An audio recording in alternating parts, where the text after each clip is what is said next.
Satnam, I'm Gitanjali, and I want to welcome you back to our Kundalini Yoga series entitled We Are the Ones We've Been Waiting For.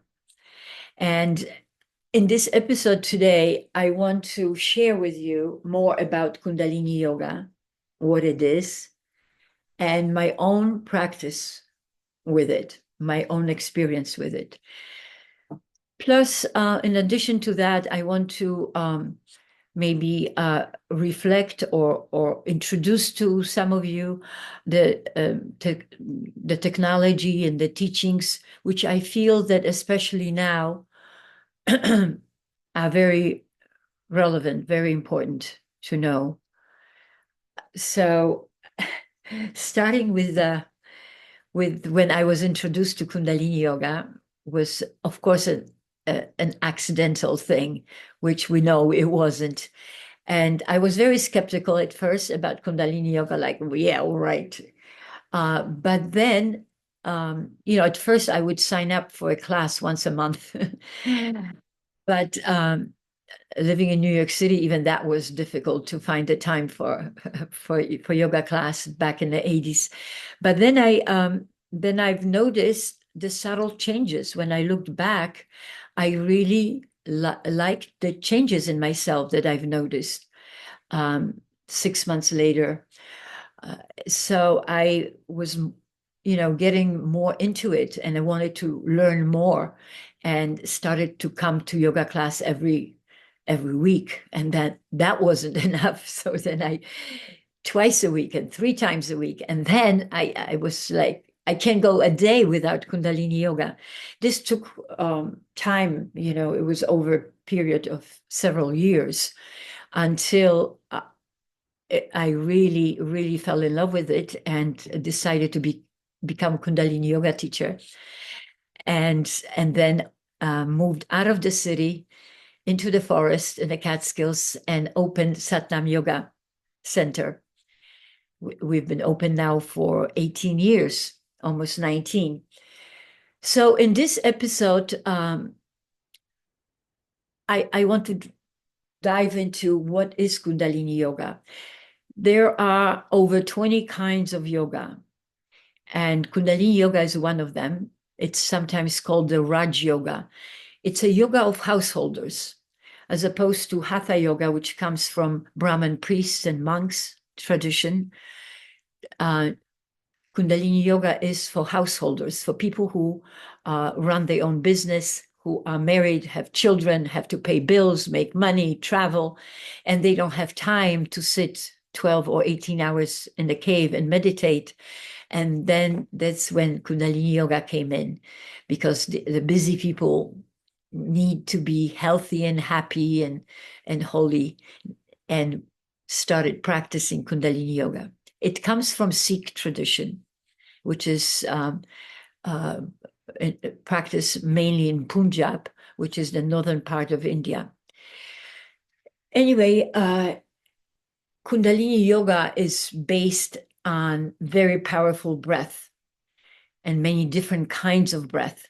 So because of the difficult times that we live in and these incredible challenges that we have, I feel it myself. I'm sure you're feeling it too. So I would like to talk about what we're going through.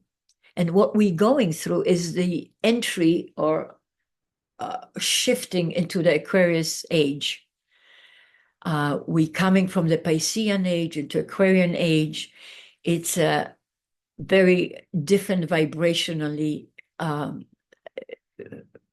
reality, different world, and different laws and different experiences. And the earth is already changing. It's been changing for quite a while. Now the human beings have to catch up to the frequency of the new earth. And that's what the Aquarian Age is about. So I don't know if you are a beginner or you already are very deeply practicing Kundalini Yoga, I would like to start today with the breath, because to me, breath is really the true communion between human being and the creator.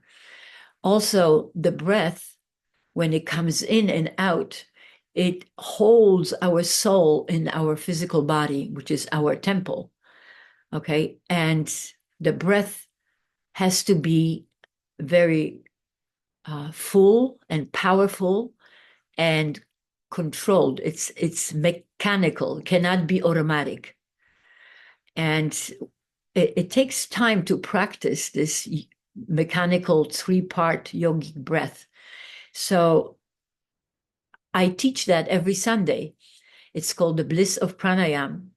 You can join on Zoom at 11 a.m. Eastern Time on Sundays.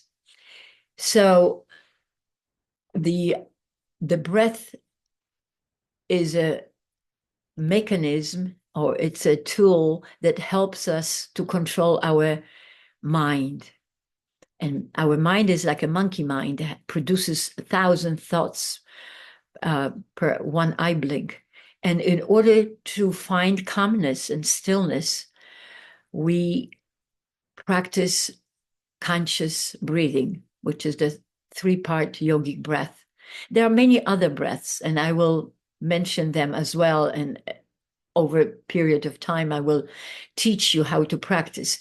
But I think this is a good place to start developing a short spiritual practice on your breath, so you can get familiar and intimate with your breath. So let's say you're very busy, all you can spare is 3 minutes or 5 minutes. You can sit on the edge of your bed when you wake up, when you get up, and put your hands in Gyan Mudra. This is a mudra of wisdom and intuition. And close your eyes, turn your attention inside. I like to look into my heart when I practice pranayam. Sometimes people like to close their eyes and look at the tip of the nose or the chin. And inhale slowly and deeply, and move all three parts. Your abdominal wall expands first, then your diaphragm, and then the chest. And then you exhale in opposite direction. First, you exhale from your chest, then you squeeze and exhale from your diaphragm, pull the navel point in, and then you squeezing in abdominal wall, pushing all the air out, and then pause, and then inhale again, expanding. All right. So why don't you take upon yourself that, all things aside, how as complicated as life is, we start with one simple thing, and we'll practice for 5 minutes every day upon our awakening, this three-part yogic breath. All right. And maybe in the next few episodes, I will go deeper into it and do it with you. But for now, this is my suggestion, to just start today or tomorrow. Probably today is better. So I just want to give you a big hug. Don't worry too much, and just see what you can do for yourself right now, right here, without any big investments. Blessings, Satnam, Namaste. See you soon again.